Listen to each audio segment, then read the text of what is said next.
భారతదేశంలో solar power promotion కొరకు పెట్టిన సంస్థ. విచిత్రం ఏంటంటే ఎక్కడైనా సోలార్ పవర్ ప్రొడక్షన్కు మీకు టెండర్లు వేస్తారు. ఇక్కడ టెండర్లు ఏం పెట్టారంటే solar power plus solar cells manufacturing రెండు ఉండాలి. అంటే విద్యుత్ ఉత్పత్తి కాదు, విద్యుత్ ఉత్పత్తి పరికరాల ఉత్పత్తి కూడా కావాలని కండిషన్ పెట్టాడు. ఆ కండిషన్ ఫుల్ఫిల్ అయ్యేది అదాని ఒక్కరే. సాధారణంగా ప్రపంచవ్యాపితంగా అప్పుడు మీకు ఎన్టీపీసీ ఉంది, national thermal power corporation. NTPC power produce చేస్తుంది, పవర్ ఎక్విప్మెంట్ ప్రొడ్యూస్ చేయదు. పవర్ ఎక్విప్మెంట్ బిహెచ్ఎల్ నుంచి కొంటుంది. బిహెచ్ఎల్ పవర్ ఎక్విప్మెంట్ ప్రొడ్యూస్ చేస్తుంది, పవర్ ప్రొడ్యూస్ చేయదు. వీళ్ళు తెలివిగా ఏమిచ్చారంటే అదానికి మాత్రమే కాంట్రాక్ట్ దక్కేలా కేంద్ర ప్రభుత్వ సంస్థ అయిన solar energy corporation of India ఆ పవర్ ప్రొడ్యూస్ చేయాలి, పవర్ ఎక్విప్మెంట్ కూడా ప్రొడ్యూస్ చేయాలన్నారు. ఎక్కడా లేదు. మీకు వరల్డ్ వైడ్గా పవర్ ప్రొడక్షన్ కంపెనీలు వేరుంటాయి, పవర్ ప్రొడక్షన్ ఎక్విప్మెంట్ తయారు చేసే కంపెనీలు వేరుంటాయి. అందుకే మీకు ఎన్టీపీసీ బిహెచ్ఎల్ ఉదాహరణ ఇచ్చాను. విచిత్రంగా ఈ రెండింటిని మిక్స్ చేశారు. అంటే power production plus power equipment production. దానివల్ల అదానికి అజూర్ పవర్కు కాంట్రాక్ట్ వచ్చింది. కాంట్రాక్ట్ వచ్చిన తర్వాత సోలార్ ఎనర్జీ కార్పొరేషన్ ఆఫ్ ఇండియాకు సప్లై చేస్తామని వీళ్ళు 12 గీగావాట్లు అన్నారు. కానీ solar energy corporation of India ఏం చేసుకుంటుంది? దాని solar energy corporation of India పని ఏంటి? ఈ లయేజన్ చేయడమే. వాళ్ళేమో ఉత్పత్తి చేసి ఇంట్లో పెట్టుకోలేరు కదా. సో దాన్ని ఏం చేయాలి? రాష్ట్రాలకు కొంటేనే ఇది అవుతుంది. కానీ రాష్ట్రాలు ఎవరు కొనడానికి ముందుకు రాలే. ఎందుకు ముందుకు రాలే? ప్రివేలింగ్ మార్కెట్ రేట్ కన్నా ఎక్కువ ఉంది. సో ఇప్పుడు జగన్మోహన్ రెడ్డి తక్కువ ఉంది అని దేంతో కంపేర్ చేస్తున్నాడు? చంద్రబాబు నాయుడు టైంలో కుదుర్చుకున్న పవర్ పర్చేజ్ అగ్రిమెంట్లతో కంపేర్ చేస్తున్నాడు తెలివిగా. చంద్రబాబు నాయుడు టైంలో కుదుర్చుకున్న పవర్ పర్చేజ్ అగ్రిమెంట్లు జగన్మోహన్ రెడ్డి వచ్చా క్యాన్సిల్ కూడా చేశారు. సో ఆ పవర్ పర్చేజ్ అగ్రిమెంట్లో ₹4.90 ₹5 పైగా కొన్నారు. నేను ₹2.49 కొన్నానని.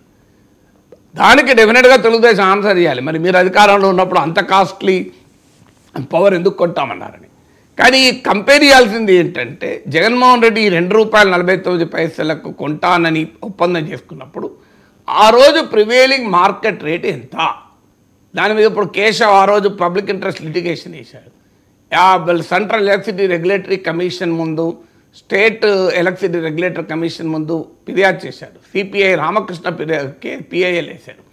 అప్పుడు కేశవ్ వాదించింది, అప్పుడు ప్రివేలింగ్ మార్కెట్లో పవర్ సోలార్ ₹1.99 దొరికితే ₹2.49 జగన్ కొన్నాడన్నది ఆరోపణ. ఆ ఫిగర్స్ మరి జగన్ ఇచ్చాడో లేదో నేను చూడలేదు. సో తెలుగుదేశం టైంలో కుదుర్చుకున్న పీపీఏలతో ఇచ్చారు. ఇంకొక పాయింట్ ఏంటంటే అప్పుడు చంద్రబాబు నాయుడు కుదుర్చుకున్నా, జగన్మోహన్ రెడ్డి కుదుర్చుకున్నా, ఇప్పుడు ఈవెన్ ఈ అదానితో కుదుర్చుకున్నప్పుడు 25 ఇయర్స్ పవర్, 25 ఇయర్స్ లోపల టెక్నాలజీ చాలా మారిపోతుంది. సోలార్ పవర్ టెక్నాలజీ మీకు ఇలా ఉండదు. 25 ఏళ్ల క్రితం మీకు ఉదాహరణకు మొబైల్ ఫోన్ రిసీవింగ్ కూడా రేట్ ఉండే. మీరు అప్పుడు ఒప్పందం చేసుకున్నారు అనుకోండి, ఇప్పుడు ఎలా ఉంటుంది? రిసీవింగ్ రేట్ ఉందా ఇప్పుడు ఏమైనా? అప్పుడు రిసీవ్డ్ కాల్స్ కూడా ₹7 ₹8 పడేది. ఒక్క కాల్ 25 ఏళ్ల క్రితం ఒక మొబైల్ కాల్ ₹8 ఉండే. మీరు ఆ రోజు ఎవడన్నా ఒప్పందం చేసుకొని ఉంటే 25 ఏళ్ల వరకు నేను మొబైల్ కాల్స్ ₹8 కాదు ₹6కే, ఇంకా ₹2 తక్కువ ఒప్పందం చేసుకుంటున్నాను అనుకోండి. ఇవాళ ₹6 కాల్ ఉందా చెప్పండి? సో అందువల్ల టెక్నాలజీ ఇంటెన్సివ్ రంగంలో 25 ఏళ్లకు మీరు అగ్రిమెంట్ చేసుకుంటే ఈ ₹2.45 ఉంటుంది, అప్పుడు 25 పైసలు ఉంటుంది. ఎవరికెరక? సో ఇవన్నీ క్వశ్చన్స్ ఉన్నాయి. ఫండమెంటల్ ఏంటి? జగన్మోహన్ రెడ్డి తప్పు చేశాడా, ఎవరు తప్పు చేశారని తేలాలి అంటే విచారణ జరిపించాలి. విచారణ జరిపించడానికి ఆంధ్రప్రదేశ్ ప్రభుత్వం సిద్ధంగా ఉందా? Fundamental question. మీరు రోజు పేపర్లో రాయడము, రాయించుకోవడము, మా స్టేట్మెంట్లు ఇస్తే లాభం లేదు కదా. ఇప్పటి వరకు నాకు తెలిసినంత వరకు ఆంధ్రప్రదేశ్ ప్రభుత్వం Jaganmohan Reddy solar energy corporation of India ద్వారా అదానీతో కుదుర్చుకున్న ఒప్పందాలు రద్దు చేయలేదు. ఎందుకు రద్దు చేయలేదు? నా క్వశ్చన్ అది. రద్దు చేయాలి కదా ఒప్పందాలు తప్పైనప్పుడు. గంగవరం పోర్టు కూడా, Gangavaram port next, Gangavaram port రద్దు చేయడం నెక్స్ట్ స్టేజ్. ఫస్ట్ ఈ ఒప్పందాలపైన మీ నాయకుడైన Keshav central electricity regulatory commission దాకా వెళ్ళారు. పబ్లిక్ ఇంట్రెస్ట్ లిటిగేషన్ మీరే వేశారు. ఇవి అక్రమ ఒప్పందాలని. ఇవాళ మీ వాదనకు మద్దతుగా మీ తెలుగుదేశం పార్టీ ఆ రోజు చేసిన వాదనకు బలాన్ని చేకూర్చే విధంగా అమెరికాలో పరిణామాలు వచ్చాయి. మీరు అయినా ఎందుకు రద్దు చేస్తలేరు ఒప్పందాలని? ఒప్పందాలు రద్దు చేస్తానికి ఆలోచిస్తున్నామంటూ రాయిటర్స్ కథనం వచ్చింది ఈ మధ్య 2 రోజుల క్రితం కేశవ్ను కోట్ చేస్తూ. కానీ ఇప్పటి వరకైతే రద్దు చేయలేదు. రద్దు ఎందుకు చేయడం లేదు? నా క్వశ్చన్ అది. రెండవది, రద్దు చేస్తే కూడా సరిపోదు కదా. జగన్ అవినీతికి పాల్పడ్డాడు, ఎందుకంటే 2029 కోట్లలో 1750 కోట్లు జగన్ కేసే. మరి ఆ అవినీతికి పాల్పడ్డాడంటే జగన్ డబ్బులు ఎక్కడికి వెళ్ళి తీసుకున్నాడు? గాలికి వెళ్ళి తీసుకున్నాడా? ఎవరు ఇస్తేనే తీసుకున్నది. మరి అదాని మీద కేసు ఎందుకు ఉండదు? తీసుకున్నోని మీద కేసు ఉంటుంది, ఇచ్చినోడి మీద కేసు ఉంటుందా? చాలా విచిత్రం. మీరు తీసుకున్నోని మీద కేసు పెట్టి ఇచ్చినోడు పేరు చెప్పకపోతే ఏమవుతుంది? తీసుకున్న కేసు కూడా ఎగిరిపోతుంది ఆటోమేటిక్ కదా. తీసుకున్న కేసు కూడా ఎగిరిపోతుంది కదా ఆటోమేటిక్గా.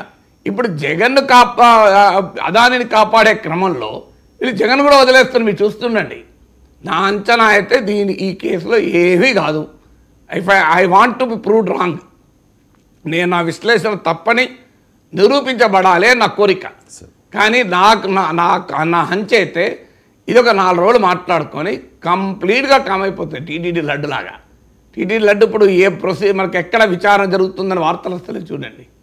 నాకు తెలిసినంత వరకు ఎక్కడ వస్తున్నాయి వార్తలు మీరు చూస్తుంటారు కదా. ఆంధ్రప్రదేశ్ ప్రభుత్వం అదాని మీద ఉన్న సాఫ్ట్ కార్నర్తో జగన్ కూడా వదిలేయచ్చు. కానీ భారత ప్రభుత్వం నుంచి అంటే సిబిఐ కేసులు కానీ ఈడీ కేసులు కానీ లేదు అంటే అమెరికాలో ఆల్రెడీ FBI విచారణకు రెడీ అవుతుంది కదా సార్. అది అవుతుంది. నా ఫండమెంటల్ పాయింట్ ఆంధ్రప్రదేశ్ ప్రభుత్వం సమస్య కాదు, ఇది సమస్య కేంద్ర ప్రభుత్వమే. మోడీ సాఫ్ట్గా ఉండే వరకు చంద్రబాబు సాఫ్ట్. చంద్రబాబు సాఫ్ట్ వేరే రీజన్ ఏం లేదు అక్కడ. సో అందరికీ తెలుసు మోడీ